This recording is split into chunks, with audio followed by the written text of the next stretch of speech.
विलायत न्यूज़ में आपका खैर मकदम है।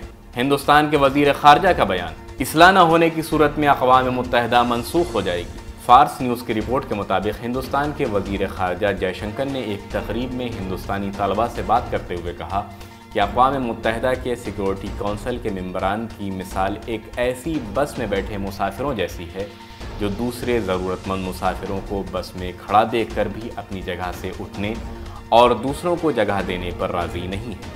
उन्होंने कहा कि गुज़िश्ता बरसों में अक़वाम मुत्तहिदा पर अपने स्ट्रक्चर में तब्दीली के हवाले से दबाव में इजाफ़ा हुआ है और इस बैनुल अक़वामी इदारे को इसको दर्क करने की ज़रूरत है। जयशंकर ने कहा कि ये दबाव बाकी रहना चाहिए।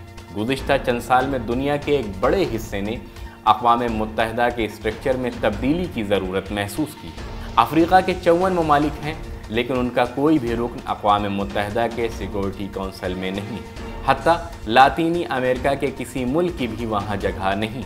हिंदुस्तान के वज़ीर ख़ारजा ने कहा कि अगर यूएन स्ट्रक्चर की इस्लाह न हुई तो इस सूरत में यूएन से बाहर मसाइल के हल के लिए अवाम रुजू करेंगे और अक़वाम मुत्तहिदा के इदारे को इस पैगाम को दर्क करना चाहिए, वरना वो ख़त्म हो जाएगा और अगर वो ख़त्म न भी हो तो भी उसका वजूद एक गैर ज़रूरी चीज़ बनकर रह जाएगा। इसी तरह की बैनुल अक़वामी और इस्लामी दुनिया की खबरों को जानने के लिए विलायत न्यूज़ से जुड़े रहें।